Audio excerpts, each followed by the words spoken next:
আসসালামু আলাইকুম ওরহমতুল্লাহি ওবারাকাতু। দ্বিতীয় হিজরি 17 রমজান বদর প্রান্তরে মক্কার মুশরিকদের সঙ্গে মুসলমানদের সংগঠিত যুদ্ধ ইসলামের ইতিহাসে প্রথম সশস্ত্র যুদ্ধ। কুরাইশদের আক্রমণ ঠেকাতে এই যুদ্ধের সূত্রপাত হয়। এটি ইসলামের ইতিহাসে প্রথম বড় ধরনের যুদ্ধ। বদর যুদ্ধে 1000 কুরাইশ যোদ্ধা সশস্ত্র অবস্থায় 313 জন মুসলমান সেনার মুখোমুখি হলো। রাসূলুল্লাহ সাল্লাল্লাহু আলাইহি ওয়াসাল্লামের সঙ্গীরা যুদ্ধের জন্য প্রস্তুত ছিলেন না, কারণ তারা কুরাইশদের বাণিজ্য কাফেলাকে অবরুদ্ধ করার প্রস্তুতি নিয়ে এসেছিলেন, যুদ্ধের জন্য নয়। রাসূলুল্লাহ সাল্লাল্লাহু আলাইহি ওয়াসাল্লাম কুরাইশদের বিরুদ্ধে যুদ্ধের উদ্দেশ্যে বদর অভিমুখে যাত্রা করলেন। এক অসীম যুদ্ধে মুসলমানরা জয়ী হলো। এই যুদ্ধে ৭০ জন কুরাইশ নিহত হয়, এর মধ্যে ৩৫ জন বড় যোদ্ধা এবং গোত্রপতি হজরত আলী রাদিয়াল্লাহু তাআলা আনহু এর হাতে নিহত হয়। তৃতীয় হিজরিতে কুরাইশরা বদর যুদ্ধের পরাজয়ের প্রতিশোধ গ্রহণের জন্য মদিনার দিকে যাত্রা করে।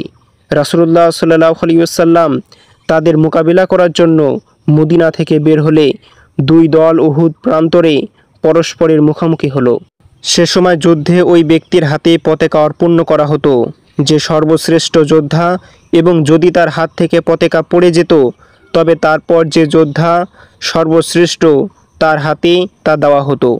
উহুদের যুদ্ধে কুরাইশদের 9 জন শ্রেষ্ঠ যোদ্ধা যারা একের পর এক পতাকা ধারণ করেছিল তারা হজরত আলী রাদিয়াল্লাহু তাআলা আনহুর হাতে নিহত হয়, যা কুরাইশদের মধ্যে আতঙ্কের সৃষ্টি করে। পঞ্চম হিজরির জিলকদ মাসে মক্কার মুশরিকরা 10,000 সৈন্য নিয়ে মদিনা আক্রমণের পরিকল্পনা করে। মুসলমানরা হজরত সালমান ফার্সির পরামর্শে বিশাল এক পরিখা খনন করে যাতে মুশরিক সেনাদল মদিনায় প্রবেশ করতে না পারে। আমর ইবনে আবদে উদ নামের এক আরবের এক প্রসিদ্ধ বীর তার ঘোড়া নিয়ে পরিখা অতিক্রম করে মুসলমানদের সামনে এসে মূল্যযুদ্ধের আহ্বান জানালো। মুসলমানরা তার বিশাল দেহ এবং রণমূর্তি দেখে তার সামনে মুখোমুখি হওয়ার সাহস করছিল না। সে তাদের আহ্বান করে বলেছিল, তোমরা তো বিশ্বাস করো যে তোমাদের কেউ নিহত হলে বেহেশতে যাবে, তাহলে কেন অগ্রসর হচ্ছ না? তখন রাসূলুল্লাহ সাল্লাল্লাহু আলাইহি ওয়াসাল্লাম সাহাবীদের আহ্বান করে বললেন, তোমাদের মধ্যে কে তার সঙ্গে যুদ্ধ করতে প্রস্তুত আছো? হজরত আলী রাদিয়াল্লাহু তাআলা আনহু বললেন, আমি। তখন তিনি তার পাগড়ি খুলে হজরত আলী রাদিয়াল্লাহু তাআলা আনহুর মাথায় বেঁধে দিলেন। হজরত আলী আমরের সামনে দাঁড়িয়ে বললেন, আমি তোমাকে 3টি প্রস্তাব দিচ্ছি, এর মধ্যে যে কোনো একটি মেনে নাও।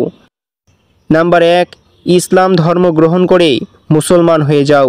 নাম্বার 2, যে সৈন্যদল সহ এসেছো তা নিয়ে ফিরে যাও। নাম্বার 3, যেহেতু আমার ঘোড়া নেই তাই যুদ্ধ করার জন্য ঘোড়া থেকে নেমে আসো। সে বলল, আমি তোমার তৃতীয় প্রস্তাব মেনে নিচ্ছি। অতঃপর সে ঘোড়া থেকে নেমে আসলো। উভয়ের মধ্যে যুদ্ধ শুরু হলো। সে তরবারি দিয়ে হজরত আলী রাদিয়াল্লাহু তাআলা আনহু এর উপর আঘাত হানল। তিনি ঢাল দিয়ে তা আটকানোর চেষ্টা করলে তা দ্বিখণ্ডিত হয়ে তার মাথায় আঘাত হানল। ওই স্থানে পরবর্তীকালে ইবনে মজলুমের তরবারির আঘাত লেগেছিল এবং তিনি তাতে শহীদ হয়েছিলেন।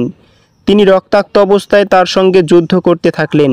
সুযোগ বুঝে তিনি আমরের পায়ে তরবারি দিয়ে আঘাত হানলে তার পা বিচ্ছিন্ন হয়ে পড়ল এবং তিনি আরেকটি আঘাত করে তাকে মাটিতে ফেলে দিলেন। অতঃপর তাকে হত্যা করলেন। যদিও তখন যুদ্ধের রীতি ছিল হত্যাকারী নিহত ব্যক্তির পোশাক এবং অস্ত্রদের অধিকার হবে, কিন্তু হজরত আলী রাদিয়াল্লাহু তাআলা আনহু আবদে উদের দেহ থেকে বর্ম এবং পোশাক না খুলেই চলে এলেন। হজরত ওমর তাকে বললেন, তার বর্মটির মূল্য 100 দেনার স্বর্ণ মুদ্রা বা 1000 দিরহাম রূপা মুদ্রা হবে। তারপরেও কেন তা গ্রহণ করলেন না? তিনি বললেন, আমি চাইনি তাকে নগ্ন দেহে ফেলে রাখতে। এই খবর যখন আমরের বোনের নিকট পৌঁছাইল তখন সে বলল, যদি তাকে সে নগ্ন করত তবে মৃত্যু পর্যন্ত তার জন্য আমি ক্রন্দন করতাম, কিন্তু যে তাকে হত্যা করেছে সে মহৎ, তাই তার জন্য আমি ক্রন্দন করব না।